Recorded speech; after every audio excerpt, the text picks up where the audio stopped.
Yes hello everyone, कैसे हैं आप सभी स्टूडेंट्स। उम्मीद करता हूं बहुत अच्छे होंगे। और स्टूडेंट्स आज एक बार फिर आप सभी के सामने आए हैं। उम्मीद करता हूं कि आप सभी को मेरा पढ़ाया हुआ समझ में आ रहा होगा स्टूडेंट्स। और मेरी बातों को ध्यान से सुनिएगा, जो मैं बोलता हूं उन बातों को ध्यान से सुनना कीजिए आप। मेरा आपसे ये निवेदन रहेगा इस वीडियो के माध्यम से। और नोट्स को ढंग से देख के लिखिए।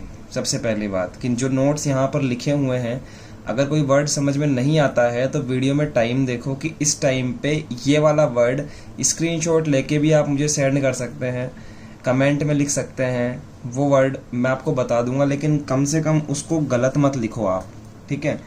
दूसरी बात ये कि जो नोट्स आप लिख रहे हैं वो तो सही लिखो, है ना।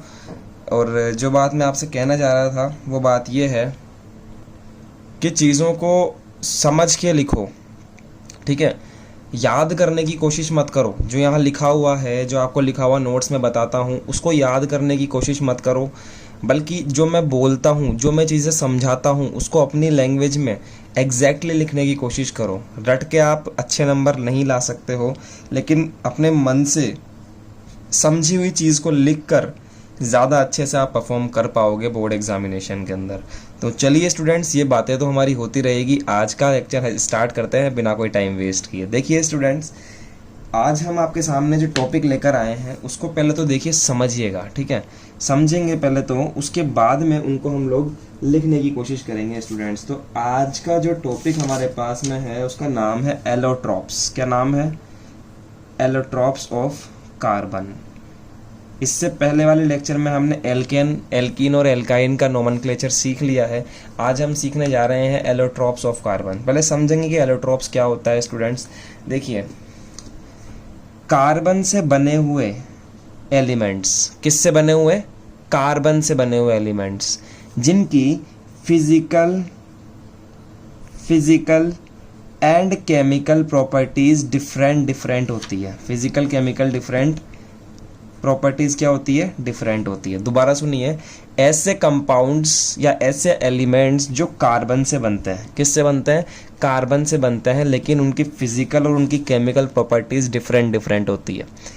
ये दो टाइप के होते हैं स्टूडेंट्स। कौन कौन से होते हैं अभी लिखवाऊंगा, पहले सुनिए। पहला होता है क्रिस्टलिन एलोट्रॉप और दूसरा होता है नॉन क्रिस्टलिन एलोट्रॉप। कौन सा? क्रिस्टलिन एलोट्रॉप और दूसरा नॉन क्रिस्टलिन एलोट्रॉप। इसके अंदर जो क्रिस्टलिन एलोट्रॉप है ये बहुत इंपॉर्टेंट है, क्योंकि इस पर क्वेश्चन भी पूछा जाता है।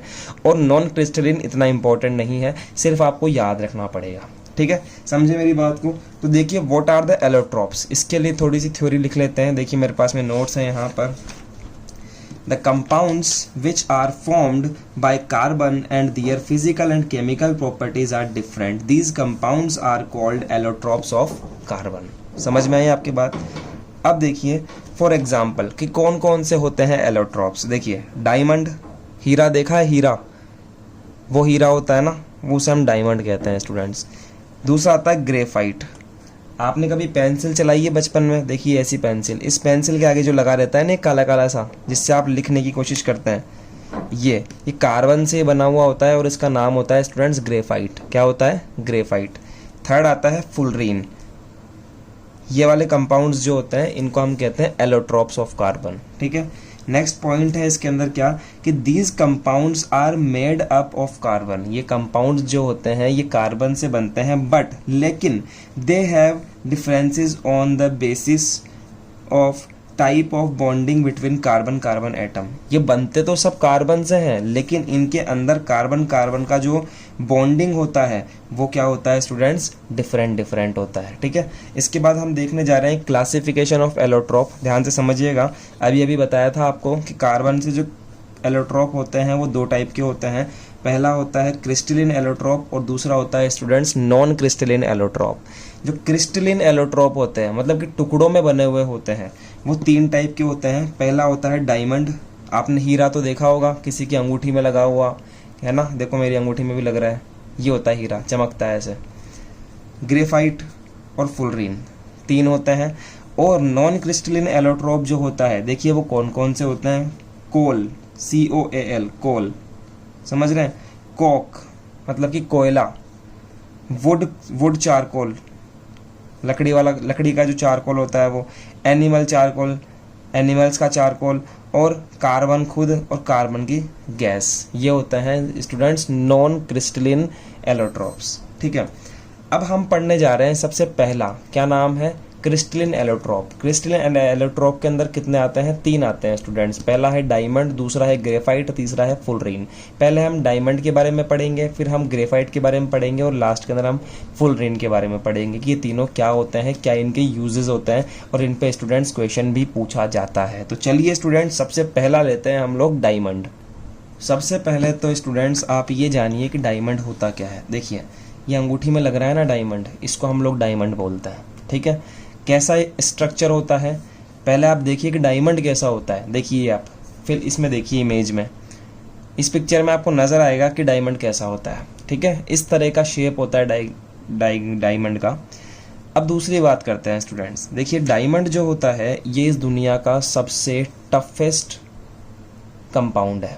ठीक है, सबसे टफेस्ट मतलब कांच से भी टफेस्ट। आपको लगता होगा कि ये एक तरह का कांच है, लेकिन डायमंड कांच नहीं है। सुनिए मेरी बात को ध्यान से, डायमंड कांच नहीं है, डायमंड एक तरह का स्टोन है, एक तरह का पत्थर है, और ये दुनिया का सबसे टफेस्ट स्टोन है डायमंड। ठीक है, चीज़ों को काटने के लिए डायमंड का यूज़ किया जाता है स्टूडेंट्स। ठीक है, जैसे कि मुझे कांच को काटना है तो डायमंड का यूज़ किया जाएगा, मुझे पत्थर को काटना है तो डायमंड का यूज़ किया जाएगा, मुझे चट्टान रॉक्स को काटना है तो डायमंड का यूज़ किया जाता है, क्योंकि डायमंड इस दुनिया का सबसे ज़्यादा टफेस्ट कंपाउंड है, टफेस्ट एलिमेंट है। समझ में आई बात स्टूडेंट्स, टफेस्ट क्यों है स्टूडेंट्स, वो बात करते हैं। देखिए कार्बन की जो स्ट्रक्चर होती है अंदर से, वो कुछ इस टाइप की होती है, मैं आपको दिखाना चाहता हूँ। देखिए इस टाइप की स्ट्रक्चर होती है कार्बन की, मतलब कि आप ध्यान से देखेंगे इस स्ट्रक्चर के अंदर तो आपको नज़र आएगा, एक बार देखिए मैं भी आपको स्ट्रक्चर दिखाता हूँ यहाँ पे, ऐसी स्ट्रक्चर।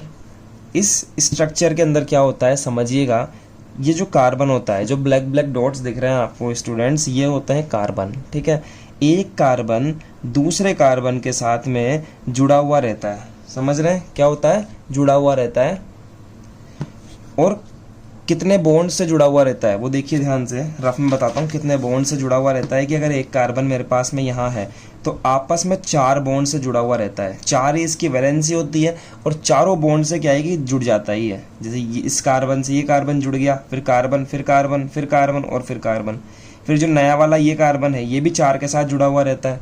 तो हर कार्बन 4 कार्बन के साथ में जुड़ा हुआ रहता है स्टूडेंट्स, और ऐसा करके ये एक टेट्राहेड्रॉन टाइप की स्ट्रक्चर बनाता है। देखिए इस टाइप की टेट्राहेड्रॉन टाइप की स्ट्रक्चर बनाता है, और ये जो स्ट्रक्चर है स्टूडेंट्स ये बहुत ही ज़्यादा टफ होती है स्ट्रक्चर। इस कारण से जो हीरा होता है, जो डायमंड होता है, वो बहुत ज़्यादा टफ होता है स्टूडेंट्स। ठीक है, जो ब्लैक ब्लैक है ये तो क्या है, कार्बन है। इनके बॉन्ड और बॉन्ड के बीच के अंदर, कार्बन और कार्बन के बीच में जो बॉन्ड होता है उसकी जो लेंथ होती है वो होती है 154 पिकोमीटर। क्या, 154 पिकोमीटर। और ये जो बॉन्ड होता है कार्बन कार्बन के बीच में, इसे हम कहते हैं कोवेलेंट बॉन्ड। और कोवेलेंट बॉन्ड स्टूडेंट्स बहुत ही ज़्यादा स्ट्रॉन्ग बॉन्ड होता है, स्ट्रॉन्ग बॉन्ड होता है, बहुत ज़्यादा स्ट्रॉन्ग बॉन्ड। इस कारण से क्या है कि कार्बन कार्बन आपस में जुड़े रहते हैं बहुत ही ज़्यादा टफ तरीके से। इस कारण से क्या होता है कि जो डायमंड होता है वो बहुत ही ज़्यादा टफ होता है। समझ रहे हैं मेरी बात को, जो मैंने बातें बोली है बस इन बातों को समझना है। अगर आपके समझ में नहीं आई है तो वीडियो को पीछे लीजिए और वापस से समझिए कि मैंने आपको क्या क्या बताया है। स्टूडेंट्स समझ गए मेरी बात को। अब देखिए स्टूडेंट्स, इसके बारे में लिखना स्टार्ट करते हैं कि क्या क्या हमें लिखना पड़ेगा अगर हमारे पास डायमंड के लिए लिखने के लिए आता है। तो देखिए, in diamond the carbon makes the bond with the carbon, carbon के साथ ही बॉन्ड बनाता है, and forms a rigid 3 dimensional tetrahedral structure. और कैसा स्ट्रक्चर बनाता है, 3 डायमेंशनल टेट्राहेड्रल स्ट्रक्चर बनाता है। ठीक है students, it is a purest form of carbon, सबसे प्योरेस्ट फॉर्म जो होती है वो डायमंड की होती है। The distance between carbon carbon bond is 1.54 angstrom. क्या, 1.54 एंगस्ट्रॉन, इसको आप बोलेंगे एंगस्ट्रॉन, या फिर आप 154 पिकोमीटर भी बोल सकते हो। ठीक है everyone. It is a non conductor of electricity, ये क्या होता है, नॉन कंडक्टर होता है इलेक्ट्रिसिटी का। नॉन कंडक्टर का मतलब है कि इसके अंदर अगर आप इलेक्ट्रिसिटी देते हो तो करंट नहीं आता है इसके अंदर। जैसे कि आप किसी करंट वाली चीज़ के पास में लकड़ी लगा दो तो लकड़ी में करंट नहीं आता ना, उसी तरह से डायमंड में भी करंट नहीं आता। क्यों नहीं आता स्टूडेंट्स? क्योंकि देखिए कार्बन होता है यहाँ पर, और कार्बन की चारों जो वैलेंसी होती है वो कार्बन कार्बन कार्बन कार्बन से पूरी हो जाती है। एक भी वैलेंसी फ्री नहीं रहती, एक भी वैलेंसी फ्री नहीं रहती। इसका मतलब इसमें फ्री इलेक्ट्रॉन्स नहीं रहते हैं, और जहाँ फ्री इलेक्ट्रॉन्स नहीं रहते हैं वहाँ पर कंडक्टिविटी भी नहीं होती है। क्या बोल रहा हूँ ध्यान से समझिए। जहाँ फ्री इलेक्ट्रॉन्स नहीं होते वहाँ कंडक्टिविटी नहीं होती है, जहाँ फ्री इलेक्ट्रॉन्स होते हैं वहाँ कंडक्टिविटी होती है स्टूडेंट्स। अगर इसमें से मान लीजिए एक कार्बन के अंदर 3 ही कार्बन जुड़े हुए होते, एक कार्बन जुड़ा हुआ नहीं होता, तो एक इलेक्ट्रॉन फ्री रहता ना, यहाँ पे एक वैलेंसी फ्री रहती, तो तब हम कह सकते थे कि क्या होता है, ये एक कंडक्टर होता है इलेक्ट्रिसिटी का। लेकिन इस टाइम पे यहाँ पर जो कार्बन है वो चारों वैलेंसी जो है वो भरी हुई है, एक भी फ्री इलेक्ट्रॉन नहीं है यहाँ पर, इसलिए ये नॉन कंडक्टर है। क्या है? Non conductor. So it is a non-conductor of electricity because the 4 valencies of carbon is attached with the 4 carbons and hence there is not electron present. There is not free electron present. समझ रहे हैं? Free electron present. अब दिख रहा है? देखिए 5th जो point आता है उसको समझने की कोशिश कीजिए। वो क्या है?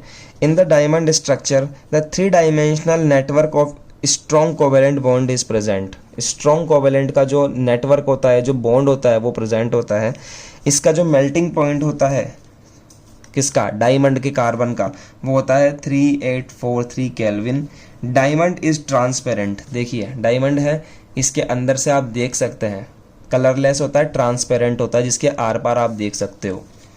नेक्स्ट आता है carbon can be synthesized from pure carbon at high temperature and pressure. अगर हाई टेम्परेचर हो और हाई प्रेशर हो तो कार्बन को सिंथेसाइज्ड किया जा सकता है, मतलब कि बनाया जा सकता है स्टूडेंट्स। कार्बन को बनाया जा सकता है अगर आपके पास में हाई टेम्परेचर हो, हाई प्रेशर हो और प्योर कार्बन हो। ठीक है, इन तीनों चीज़ों से सिंथेसाइज्ड किया जा सकता है। नेक्स्ट देखिए, स्ट्रक्चर आपके पास में ही है, अब ये भी समझाया था। अब आते हैं यूजेस ऑफ कार्बन। ये समझिए कि कहाँ कहाँ पर यूज़ होता है स्टूडेंट्स। देखिए in the cutting of glasses, जो आपके घर में शीशे लगते हैं, कांच लगता है, उनको काटने के लिए जब आप कभी दुकान पे जाओ तो आप देखना उस शॉपकीपर के पास में कुछ इस तरह का औजार होता है। मैं आपको औजार दिखा देता हूँ। इसके आगे की तरफ जो आपको नुकीला सा दिख रहा है स्टूडेंट्स, यहाँ पर हीरे की टिप लगी होती है, मतलब डायमंड का टिप लगा हुआ होता है यहाँ पर, जिसको ऐसे पकड़ के वो और क्या करता है, कांच के ऊपर ऐसे खींच देता है, ऐसे खींच देता है, और जहाँ से उसने खींचा है, जहाँ पर लाइन आ जाती है, वहाँ से उसको ऐसे टिक करोगे ना तो टूट जाएगा वो। समझ रहे हो आप? मतलब हीरा इतना इतना ज़्यादा टफ है कि कहीं पर लाइन भी कर दोगे तो वो चीज़ ऐसे अलग हो जाएगी। इसलिए कटिंग करने के लिए यूज़ किया जाता है ग्लास के अंदर। ठीक है स्टूडेंट्स, मतलब लोहे से भी ज़्यादा टफ होता ही है, इतना tough. In the machines of cutting of rocks and stones, पहाड़ों के अंदर से, चट्टानों में से जो आप स्टोन्स और रॉक्स निकालते हैं उनको तोड़ने के काम आता है डायमंड। नेक्स्ट देखिए, मैन्युफैक्चर ऑफ, जो भी ज्वेलरी हम लोग पहनते हैं, in the manufacturing of many precious jewellery, जो भी महंगी ज्वेलरी आती है उसके अंदर हीरा लगा हुआ होता है। And in the manufacture of phonogram, students phonogram बनाने के लिए भी हीरे का यूज़ किया जाता है। बेसिकली फोनोग्राम जो होता है स्टूडेंट्स, ये एक वोकल साउंड प्रोड्यूस करने का एक यंत्र होता है फोनोग्राम। तो आप याद रख लीजिए फोनोग्राम क्या होता है, वोकल साउंड प्रोड्यूस करने के लिए, मतलब कि जैसे मैं आपके सामने बोल रहा हूँ तो मेरी आवाज़ जो है, ऐसी आवाज़ को प्रोड्यूस करने के लिए एक इंस्ट्रूमेंट होता है जिसको हम लोग फोनोग्राम बोलते हैं। समझिए बात को। चलिए यहाँ पर हमने बात कर ली है यूजेस ऑफ डायमंड्स की। अब हम नेक्स्ट टॉपिक लेने जा रहे हैं ग्रेफाइट। सबसे पहले आप ये समझिए स्टूडेंट्स की ग्रेफाइट क्या होता है। देखिए मैं आपको एक स्ट्रक्चर दिखाना चाहता हूँ। इस तरह का जो काला पत्थर होता है इसको हम लोग ग्रेफाइट बोलते हैं स्टूडेंट्स, ठीक है। ये जो काला पत्थर होता है सबसे पहले तो इसका यूज़ जो होता है स्टूडेंट्स पेंसिल में किया जाता है आगे की तरफ, जिससे आप लोग लिख सकते हैं। समझ में आ रही है आपकी बात? इसे हम लोग क्या कहते हैं स्टूडेंट्स? ग्रेफाइट कहते हैं। इसकी जो स्ट्रक्चर होती है, साइंटिफिक स्ट्रक्चर होती है, वो कुछ इस टाइप की होती है। देखिए मैं डायग्राम दिखा रहा हूँ आपको स्टूडेंट्स। इस टाइप की साइंटिफिक स्ट्रक्चर होती है जहाँ पर क्या होता है स्टूडेंट्स की इस तरह से कार्बन जुड़े रहते हैं 1 2 3 4 5 और 6, मतलब कि 6 कार्बन जुड़े रहते हैं इस तरह से, समझिए 1 2 3 4 5 6, और एक हेक्सागोन बनाते हैं। क्या बनाते हैं स्टूडेंट्स? हेक्सागोन बनाते हैं, समझ रहे हैं। एक कार्बन मैक्सिमम 3 कार्बन से जुड़ा रहता है 1 2, और देखिए ये वाला कार्बन देखिए, ये बीच वाला देखिए आप, तो 1, ये 2 से और 3 से। एक कार्बन मैक्सिमम 3 कार्बन से यहाँ पर जुड़ा हुआ रहता है, इसलिए उसका एक फ्री इलेक्ट्रॉन होता है। क्या होता है? एक फ्री इलेक्ट्रॉन होता है, और जिसमें फ्री इलेक्ट्रॉन होता है वो इलेक्ट्रिसिटी का कंडक्टर होता है, ठीक है। समझ रहे हैं बात को? अब कैसी स्ट्रक्चर बनाता है देखिए, ये कुछ इस टाइप की स्ट्रक्चर बनाता है, लेयर स्ट्रक्चर। एक हेक्सागोन बनाया, उसके साथ में दूसरा हेक्सागोन, तीसरा हेक्सागोन, चौथा और पांचवा, मतलब कि एक लेयर बना दी इसने। फिर उसके बाद में दूसरी लेयर बना दी, और उसके बाद में तीसरी लेयर बना दी। तो एक लेयर पे दूसरी लेयर और दूसरी लेयर पे तीसरी लेयर, इस तरह से देखिए लेयर स्ट्रक्चर होती है। ये फर्स्ट लेयर, फिर सेकंड लेयर, फिर उसके ऊपर थर्ड लेयर, फिर फोर्थ लेयर। तो क्या है कि स्टूडेंट्स ये लेयर स्ट्रक्चर होती है, और इनके बीच में देखिए कितने ज़्यादा डिस्टेंस होती है। ये डिस्टेंस दिखती नहीं है, लेकिन देखिए कितनी डिस्टेंस है, फर्स्ट डिस्टेंस, सेकेंड डिस्टेंस। तो इनके बीच में जैसे डिस्टेंस होती है स्टूडेंट्स, इस कारण से क्या होता है कि ये लेयर आपस में सरकती है ऐसे, समझ रहे हैं? ऐसे सरकती है ये, क्योंकि ये लेयर स्ट्रक्चर होता है। और आप जब ये सरकती है तो इसका मतलब क्या होता है? ये सॉफ्ट होती है स्टूडेंट्स। अब इतनी बात आपने सुन ली, दिमाग में आपने बिठा लिया। अब लिखना स्टार्ट करते हैं स्टूडेंट्स ग्रेफाइट के बारे में। देखिए, graphite is made from the word grapho. Graphite जो वर्ड है ये कहाँ से लिया गया है? ग्राफो से लिया गया है, विच मीन्स राइटिंग, जिसका मतलब होता है लिखना। ग्रेफाइट के बारे में देखिए, in graphite each carbon atoms forms a hexagonal ring by bonding in plane with other 3 carbon atoms. इसके अंदर जो कार्बन होता है वो 3 कार्बन एटम के साथ में मिलकर एक हेक्सागोनल स्ट्रक्चर बनाता है, जो कि एक लेयर स्ट्रक्चर है। समझ रहे हैं? नेक्स्ट बात देखिए इसमें, graphite is a soft substance of black colour. It is a smooth and slippery material. क्योंकि लेयर्स होती है एक के ऊपर एक, इसलिए ये स्लीप हो जाती है एक दूसरे के ऊपर। नेक्स्ट देखिए स्टूडेंट्स, ये थोड़ी सी राइटिंग ऐसे खराब हो रही है। देखिए सेकंड पॉइंट है, ये थर्ड पॉइंट है, ये फोर्थ पॉइंट है, ये फिफ्थ पॉइंट है।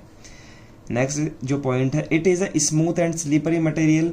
It is a shiny substance, चमकता भी है साहब, ये shiny substance. Okay, it in the structure of graphite, hexagonal plane forms layer structure by arranging the plane one above another। जो ये हेक्सागोनल स्ट्रक्चर होती है ये एक के ऊपर एक क्या होती है? ओवरलैप हुई भी रहती है स्ट्रक्चर के अंदर। एक पॉइंट इसमें नहीं है लेकिन आपको लिखना है। वो पॉइंट क्या है स्टूडेंट्स? वो यहाँ देखिए, ये वाला पॉइंट है वो, कि it is a conductor of electricity. ये इलेक्ट्रिसिटी का कंडक्टर होता है because of the free electrons and distance between 2 layers. इसमें फ्री इलेक्ट्रॉन्स होते हैं, पहली बात तो फ्री इलेक्ट्रॉन होता है ना, एक इलेक्ट्रॉन फ्री होता है, अभी भी बताया था आपको। और स्टूडेंट्स लेयर्स के बीच के अंदर क्या होता है? डिस्टेंस होता है। इसके कारण ये जो होता है ग्रेफाइट, ये कंडक्टर होता है इलेक्ट्रिसिटी का। समझ गए? तो ये बातें आपको आनी चाहिए यहाँ पर लिखने के लिए। नेक्स्ट पॉइंट है पॉइंट नंबर 6। इसको समझिए आप कि क्या बोल रहा है point number 6 students. The layers of graphites can slip over others due to the more distance and weak bond between them। अभी जो बात बताई वही लिखनी है यहाँ पर। अब आता है यूजेस ऑफ ग्रेफाइट्स, कि ग्रेफाइट के क्या क्या यूजेस होते हैं। सबसे पहली बात तो पेंसिल में यूज़ होता है। दूसरी बात ये लुब्रिकेंट में यूज़ होता है। लुब्रिकेंट का मतलब होता है स्टूडेंट्स किसी चीज़ को चलाने के लिए उसमें दिया गया जो सब्सटेंट होता है वो, जैसे कि मशीन चलाने के लिए या आपकी गाड़ी वाड़ी चलाने के लिए आप उसमें ग्रीस देते हो ना, ग्रीस ऑयल, तो वैसे ही क्या होता है? चिकना चिकना होता है, इसलिए उसमें दे देते हैं किसी भी मशीन के अंदर, तो मशीन इजीली घूमती है।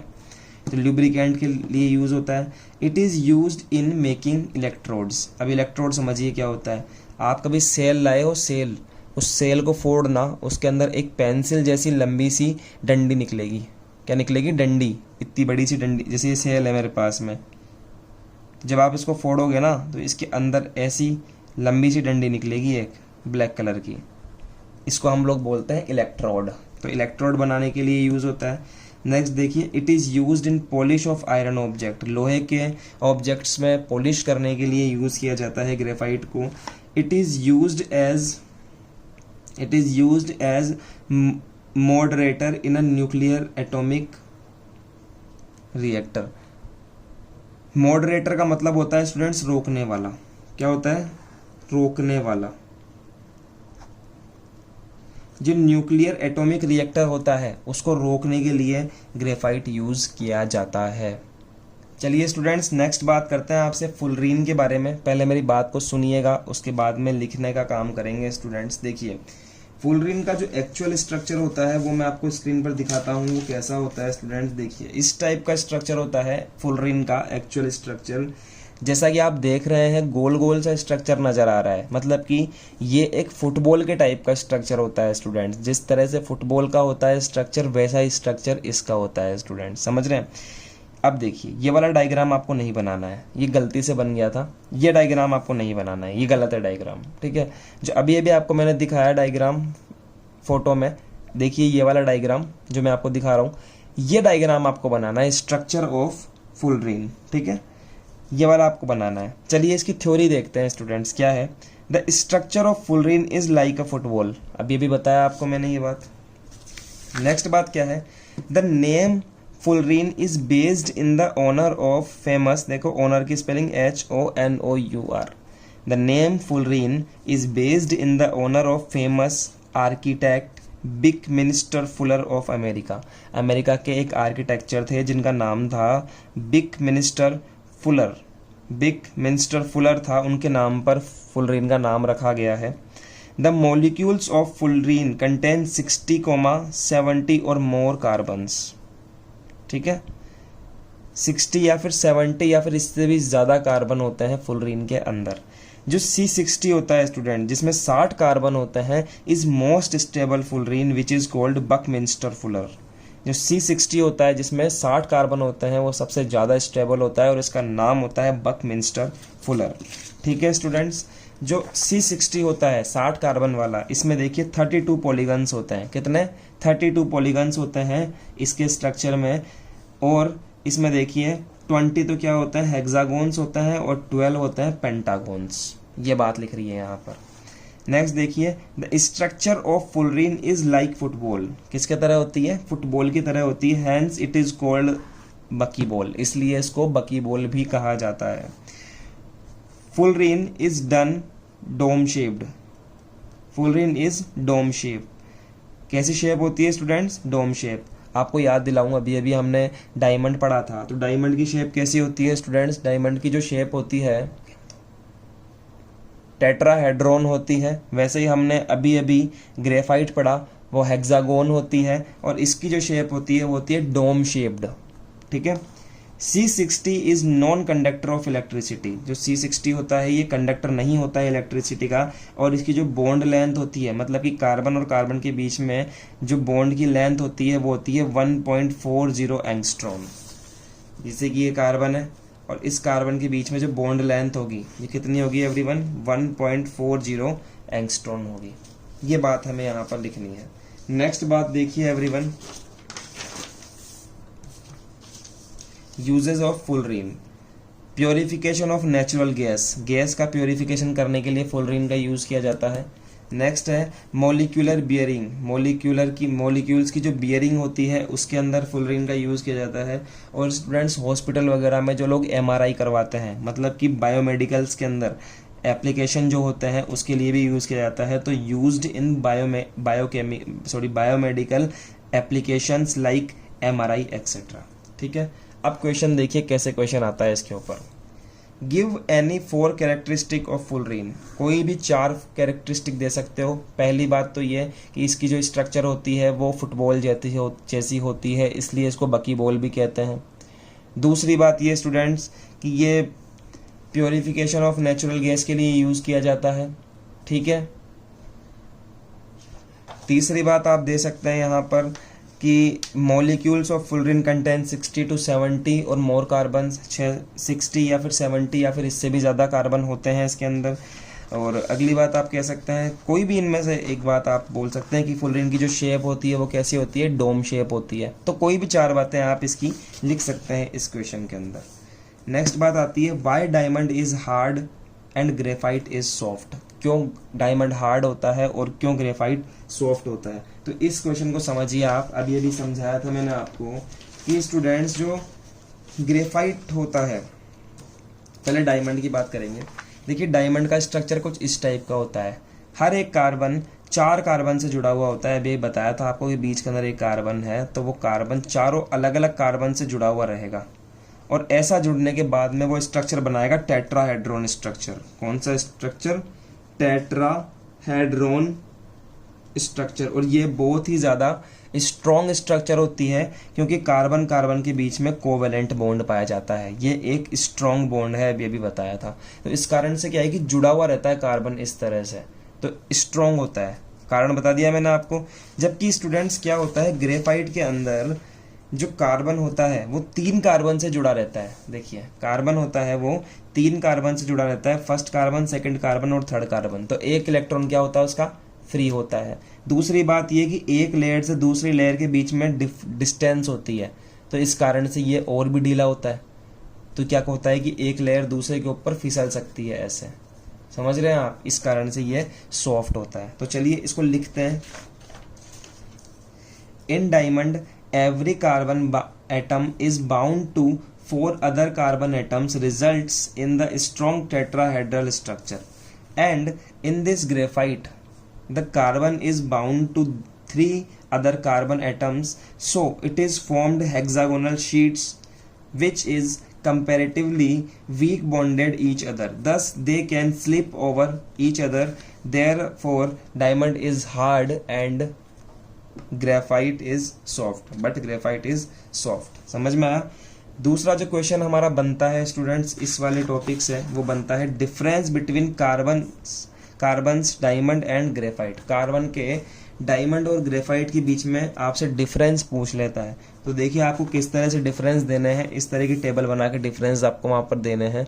देखिए क्या है, पहली बात तो स्ट्रक्चर कैसा होता है डायमंड का और ग्रेफाइट का। डायमंड का होता है टेट्राहेड्रॉन और ग्रेफाइट का होता है arranged in hexagons and layers. Hexagon और लेयर्स होती हैं।